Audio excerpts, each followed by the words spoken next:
All right, this is a quick little tutorial for part 3 of Billie Jean. Actually, might actually be end up being truly quick, so that'll be good. Let's just jump right into it. So, first things first, and by the way, I guess not the first things first. This is going to look different than your music that I've given you. I've created a tab version. I will have this online within a couple days of this going up, so you can use this. It just makes it a lot easier to talk about things. I don't have to be saying string this, fret that, because you can see it in the tab, right? So there's a couple things I want to talk about first.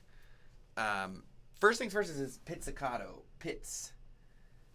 Some of you, I know most of us are not playing it this way, and it's really because I have not explained it well. So allow me to explain it. Normally, when we play, like this is all with our thumbs, by the way. Here's how it would look. Maybe I'll put my third finger rested on the first string just for stability. You know, every note is ringing. Every note is ringing fully, but that's not really what we want. What's written is pizzicato, right? You can see that, circled pits. So here's what that looks like. Instead of playing like this, you're going to turn your hand like you're turning a doorknob, right? It's like here's your hand turning a door, like that. You end up like literally like put your hand over like this, just like normal. Turn all the way like that. You feel comfortable turning, and then stick that side of your palm on the strings. Okay, so this is also called palm muting because you're muting the strings. Now, not completely. You don't want this. You don't want to be able to barely hear the sound. You just put a little bit of palm on there. So it just has this nice, here's a full sound. Here's a slightly palm muted sound. Right? You still hear the note. You just don't hear it explode. You just hear it kind of, this is good. You don't want to be very loud. This is more about a texture, a feeling than it is about any particular important note. So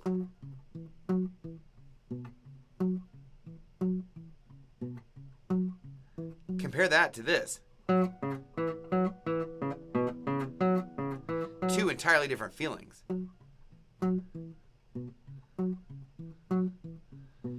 Pizzicato is a little mysterious, a little subdued. It is a background texture. We're making a musical painting, and that pizzicato really does contribute to sort of the texture of everything. And it's kind of a weird thing to say, but it's true.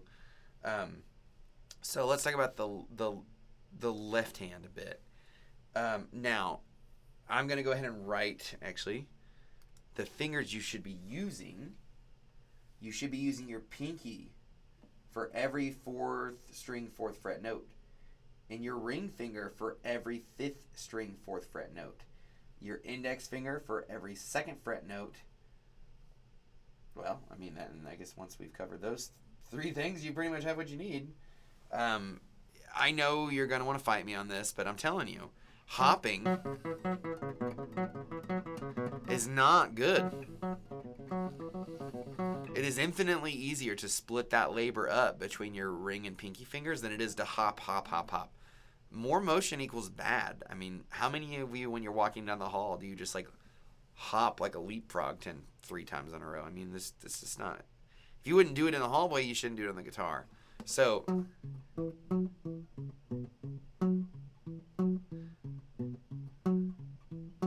the only finger that is hopping is the index finger. It's hopping around between well, I suppose we do need to include this. The only finger that's hopping around is the index finger between the fourth and fifth strings. That's it. Well, that makes more sense because it's a stronger finger. It doesn't, the ring and the pinky finger are weaker fingers by our anatomy. So you don't want them to be doing as much if you can avoid it. But whereas your first finger has a lot of independence, a lot of freedom, a lot of strength. I know I've told you probably in class that your fingers don't have muscles. They do have muscles. It's just they're so trivial, and they really don't work in a vacuum. If your arm is not communicating to your hand, you're not going to get anything out of your fingers. So, let me just make that clear right now. Your fingers absolutely have muscles, extensors and intensors. I believe extensor, the one that goes in, extensor's out. Either way, useless without the rest of your body working to your advantage. So that's the riff. That's the riff. The riff, the riff. Here's what both hands look like together.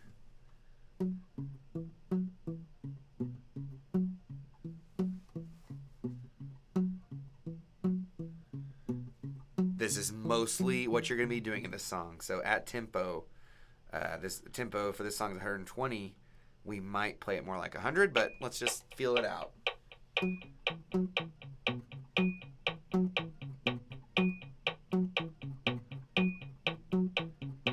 Right? That's how that's going to feel. Now, you don't have to put a lot of weight into the right hand because you're going to get tired. This is going to get tiring, so don't feel like you have to put everything into that. Now, let's look here. This same thing goes on and on and on. I mean, and we don't really have any change. So once you get the first measure, you keep repeating that exact same thing until measure 13. And even then, it's not that much different. I mean, it actually takes the same idea and lifts it up a string. So, again, like in this case, your pinky is going to be playing on the 3rd string 4th fret. And your ring finger is then going to be responsible for the 4th string 4th fret. And the same, your first finger is going to be hopping back and forth between the 3rd string 2nd fret and the 4th string 2nd fret. That's the only finger that hops. So let me show you that a little bit bigger. Oops. And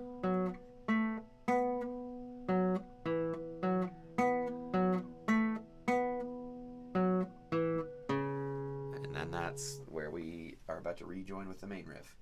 I did not say this, but this needs to be played with your 3rd finger. Well, it was implied because, I mean, we played that C sharp with our 3rd finger in the previous riff, and that whole little 3/8 notes is trying to get us back to the main riff, so it is logical.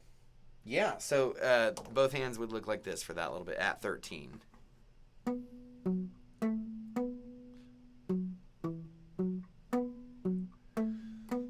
Excuse me. Now notice this little 8th rest. That is different, right? You're not like the previous riff. You're pretty motoric, like a motor. You do have a little rest there. 1 T T 2. Oh, sorry. 1 T. Not T Teta. 1 and 2 and 3 and 4 and 1 and 2 and 3 and 4 and. So it's actually skipping a pretty important beat. 3. It's a strong beat. 1 and 3 are strong beats. 2 and 4 are weak beats, typically. Not so much in pop music, whereas 2 and 4 are the bigger beats, but let's not go into that right here. Most important, the riff basically uses the same fingering ideas. It just moves everything to a lower string, lower as in physically lower, higher in pitch. And it quickly turns right back around after those 2 measures to our normal riff. Right? And we do that just, again, it's like literally this line is an exact repeat. So 13, measures 13 through 16 that we just started talking about, it repeats exactly at measure 17, okay? So not much to talk about except for just to let you know how that's working. And again, pizzicato, even though I'm not always playing in pizzicato, that's implied. So one more time with pizzicato.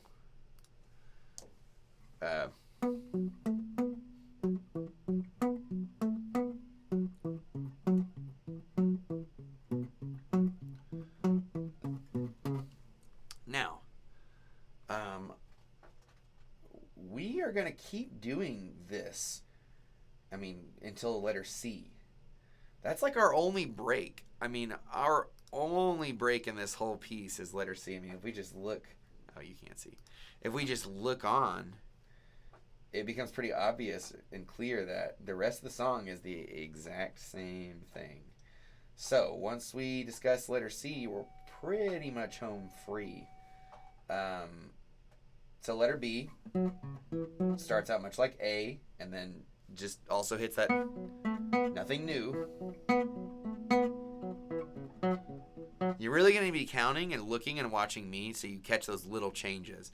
They're not difficult, but can be difficult to keep up and not get lost. So looking at me, I'll usually try to call out we're at letter B, we're at letter C, whatever it is that we are at that minute. Now, let's go ahead and dive into C, because this is where it really picks up here. So, oops. Now, you're in second position here, okay? So, I mean, you can see from the tab what's going on. Again, the power of the tab. I don't have to do so many string this, fret that. This A is going to be played with your first finger, because that A happens to be string 3, fret 2, therefore making us in second position, right? So I'm just going to delete that and then just write the 2. So, and your middle finger will cover that second string, 3rd fret D note. So that looks like this. Oh, and obviously this is open, right? And your thumb's going to be plucking it. And I do want to point this out. Anytime you have different directions of stems, notice that this D that I just drew an arrow to, it has a stem pointing down, right? Whereas these two, the A and the D, their stems are pointing up. This is communicating to you that these are two different voices. One voice is going 1, 2, 3, 1, 2, 3, 4, 5, 1, 2, 3, or whatever it is. Well, that is what it is, right? 2. And the other voice is sorry, I'm not being very precise. But that's why they're split up, because they're two different ideas that go together. And you need to see that in the music, and that is how the music shows you, that by the stem direction. Okay, so let's show you how this is working now with the left hand. So like I said, we're in second position. First finger is on the 3rd string, 2nd fret. Middle finger, 2nd finger, the 2nd string, 3rd fret. So it's like the arpeggios we have in class, right? It's like thumb is on the 4th string, index finger is on the 3rd string, and middle's on the 2nd string. I mean, these are full plants, right? Because we are ascending. Look at the music. We are ascending. We're going from a lower string to higher strings. String 4, string 3, string 2. So we can always do full plants, and that's beneficial. So remember, with a full plant, that all starts out when you need it. Thumb, index, and middle are already down, ready to go. Index plays, middle stays, and is about to play. Now thumb comes down by itself, plucks, and then these set again by themselves. So remember, the thumb kind of plays by its own rules. So 1, 2, 3, 4, 5, 6, or 1, 2, 3, 4, 5, 6. Well, I guess that was the exact same thing. 1, 2, 3, 1, 2, 3. So that's the right hand technique. Hands together. Clearly the right hand is doing the bulk of the work here. Now, let's look here though. We have the same rhythm, the same texture, but we need to talk about how this is done. So here, you're going to need to lay down a little bar, okay? So I'm going to write a little 2½ bar, which means it means that your finger needs to be covering, your first finger needs to be covering the first 3 strings like this. And really specifically, just the first 2. But it will need to cover all 3 for a reason. We'll talk about that here in just a second. So this is what the left hand looks like when switching. Your second finger stays, your index finger stays exactly where it is. All that happens is you lift your middle finger up, and then you're just going to swivel over while holding this bar in place to your ring finger is going to land on the 4th string, 4th fret. Now, you may see my hand, what you're probably not seeing is my elbow. But I mean, that's the way this feels comfortable. Is like I'm out here, and when I'm ready for that, this is a stretch. If I don't move my elbow, look how far my ring finger has to try to do that, and then it's very uncomfortable. I actually can't even. My ring finger is muting the 3rd string because it's flat. So you don't want that. This is why I keep telling you why your elbow is so advantageous and why you need to learn how to use it. Because when you're going from here, which is vastly more comfortable without the elbow being sucked in, watch this. Suck your elbow in. Look at the shape of your finger. Right now, my ring finger is kind of tilted this way. As I move my elbow in, it shifts the other orientation. And this is just in place. Just simply by shifting my elbow into my torso, my body, that's all that changes. Your first finger is kind of like acting like a hinge. It stays in place, but it can shift with the whole unit. The hand is the unit, right? So again, that's why you're seeing this shift happen. It's so much easier to do that. I can only recommend doing it that way. So here we go. We have 4 2 2 4 2 4 5 2. Now that part is different than in the music I gave you in class, and this is preferable. So, and I'll show you why.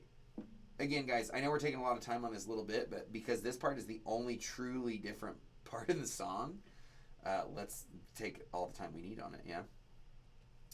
So, in your music, it wants you to play that E that I just drew an arrow to.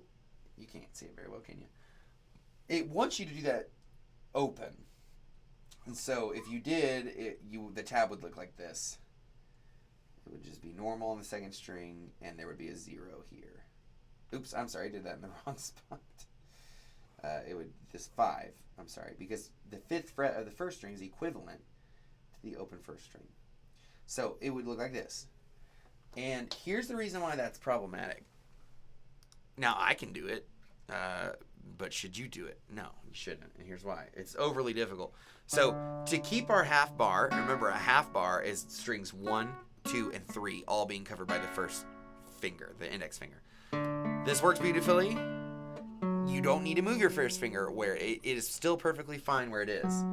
If we did do it the way that it's intended, which is to not fret that E instead of play it open, you would actually need to sort of move your first finger up to the 4th, 3rd, and 2nd strings, and then, I can't even explain this, extend this part of your finger out. So you're leaning the pressure like this. Like your pressure is here, and then this part is bent away so it won't mute the string. That's a really odd thing to try to show you, but like here's what you would have to do. I'd have to lift my first finger, place it, and then kick my elbow forward. Again, the elbow is everything, you guys. The elbow is everything. I would kick my elbow forward so I wouldn't mute that note. Otherwise, you're either going to fret it or you're going to mute it. So you have to come off it. That's why you see my finger bent in that strange sort of looking way. It's overly difficult. So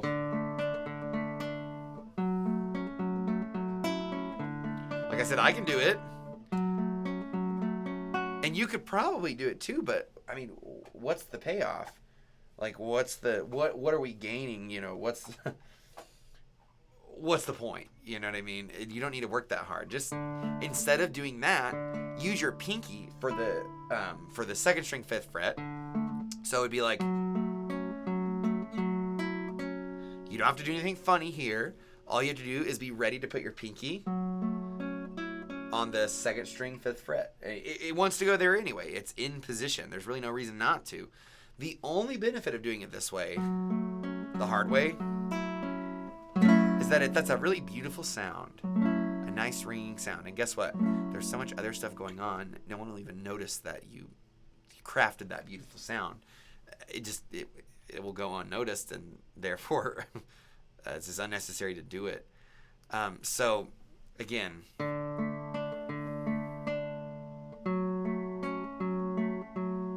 there's my pinky, and then repeat it. Now that one's different. Let's talk about that real quick. So we just talked about those two measures, right? It acts like it's gonna, so I guess measure 30. Oh, you should see this, huh? Measure 30 is like an exact repeat of measure 29, what started off C. So we don't need to talk about that. But measure 31, or I suppose that would be 32, I'm sorry. So I really mean 31 is an exact repeat of measure 29. And measure 32 starts out the exact same as measure 30, but it's slightly altered, and it's actually a little bit easier. P-I-M, P-I-M-A. This is pretty straightforward because it's like, I mean, your first 3 notes are like we did it before. Your next 3 notes are exactly the same as the first 3 notes you just played. And you end on this F sharp. So the F sharp, I'm actually covering under the bar, right? So you you need to make sure that that first string second fret is actually being covered by your first finger. Right? So pretty straightforward. Let me do right in the arpeggio pattern so you're not having to wonder what it is. I mean, again, if the stem is pointing down, there's P. Thumb is pulgar in Spanish, right? Or at least antiquated Spanish. I, indice, index, M, media, middle. And A, annular, ring. That's why I'm using P, I, M, and A, because that's the way we do things. So, again, this is going to be almost identical. P, I, M, but it slightly changes. P, I, and I know I said that P plays, thumb plays when you have a down, when the stem is going down. Not always. It doesn't, I mean, it's not like, it's just generally the case. Plenty of times you need to rearticulate the thumb for whatever reason. This is one of those times. Even if we did it the way it's intended, we would still do this, so don't freak out about it. I know you're all freaking out about it.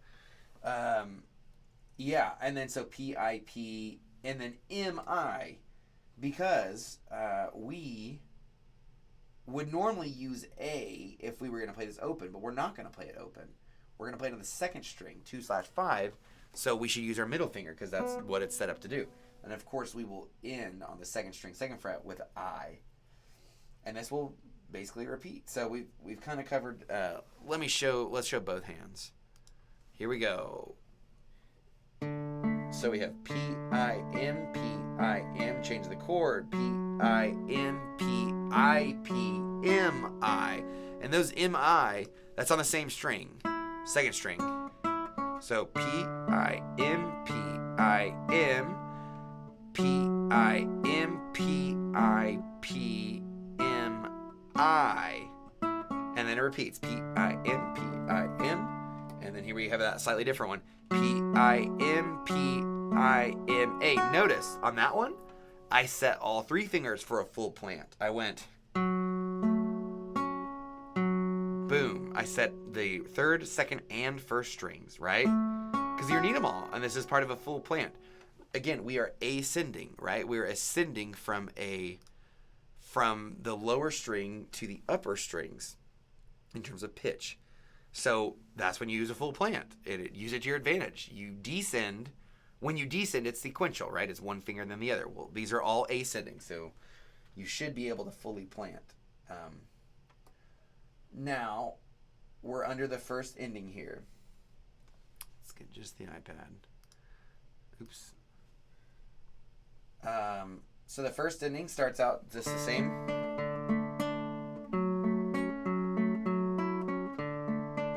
So that first bit, so I guess measures 33 through 35, that's an exact copy of measures 29 through 31. Nothing has changed there. There's not much to talk about. What there is to talk about, or what is left to talk about, is this. And this is the easiest part. You're going to be using your third finger for this because it's the fifth string, fourth fret, and you're in second position, so that's the finger that is most natural to use. And you notice these staccato markings, these little dots. It means short. It does not mean as short as humanly possible. It does not mean like how short can I make it. It just means short. One. So here's normally 1 te, 2 te, 3 te, 4 te. No division, no space between sounds. Listen. Never did you hear any silence between those notes. It was just constant sound. Here's giving silence between. So there's a couple ways you can do that. The way that I really like to do it is I articulate my left hand. This is kind of hard to show you. I have pressure. I release that pressure. I still touch the string. This requires a good amount of synchronization because when I go to pluck, I press down. And then it's like when my thumb leaves it, I let that pressure off my left hand, the ring finger. So there's a good amount of communication going on between the hands that is hard to show. Another way to do it is just keep a firm pressure here the whole time. Don't even worry about your left hand. And with your right hand, just quickly pluck it and quickly return to stop the sound. So pluck, return, sound to stop. I don't know why I prefer to do it almost like a combination of those two things. You can really pick one or the other, but I like to give a good amount of... I think that's because I like nothing ringing over here. And in fact, I'm sort of using my middle finger to sort of mute the sixth string just to make sure it doesn't ring out. And also, look what's happening in the music. Look at that. It's all under a crescendo, right? This is a crescendo. That like the lines that are expanding through to the right, this thing that I've just underlined, that's a crescendo. It means to get louder. Okay, so this should sound like it's getting louder. It should sound like...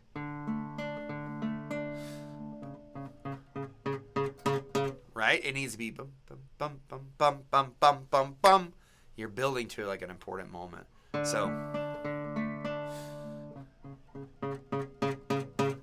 Right? It's kind of a cool thing. Yeah, guys, part 3. This is your time to shine. Because you go right back to the riff and you don't really come back. So, I mean, you keep playing, but you don't do anything new or interesting. So this, letter C for you guys, that's where the money's at, you know? I better take that 0 off before I get confused and wonder what I was thinking. So I'm going to remove that. So now we have what's written. I'm not going to be mad if you do want to do the other way. And just in case you do, here's what it looks like. I shift the bar to the 4th string and then set down. Come out with my elbow. My elbow is protruding toward, if you were in front of me, my elbow would be coming toward you. That way I can make sure that I have a gap between, I guess it's very hard to show, a gap between my finger and the string. I'm not connected. There's room for that 1st string to vibrate and I won't mute it with my hand unintentionally. So here's what it would look like.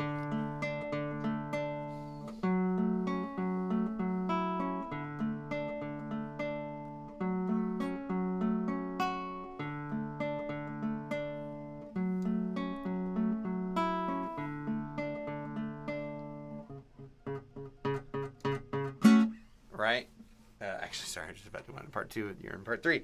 But that's the gist of it. Arpeggios, chord shapes. Well, I didn't really explain what chords they are shaping, but they are chord shapes. This is like a D power chord. This is F sharp minor. So you're bouncing forth between a D power chord and F sharp minor, just in case you're interested about that. Let's finish this up. This is the shortest tutorial yet, if you can believe that. Yeah, once we get to D, it's right back to bum, bum, bum, bum. The same thing as we've been having this whole time. Right? Same changes. And so on and so on. You get to letter E, it's more of the same. Letter F, more of the same. And that's about it. So, I mean, literally, as you can see, the pattern just keeps repeating like the beginning over and over again. A couple things to talk about, like right here, is this word arco. Now, this is a strings word. It's not something you normally see at all with a guitar. I just was able, like, usually when you're going from pizzicato technique to normal, you'll see like NORM or natural NAT period. I could not find that in the program for some reason. And so arco is what strings players used to indicate that they're going to go away from pizzicato back to your standard playing. So don't worry too much about that word. It's not even a word we really use. So what I could do is just erase it. And here's what really you should see is like NAT period, standing for natural, unmanipulated, just like the normal natural strings resonating. And the reason why it wants a natural sound is because it wants it like to really hit hard at the end. It's kind of as a big way to go out. You'll see that word. I think the other place you see that word is when we were just talking about there at letter C. You see it again. It says arco. Oh, you can't see nothing, can you? It says arco again, and so let's just, for the sake of not being confusing, let's just erase that and put natural, N-A-T period, to indicate that this should be played. You know, how weird would this sound played with pizzicato? I mean, it might sound interesting, like this.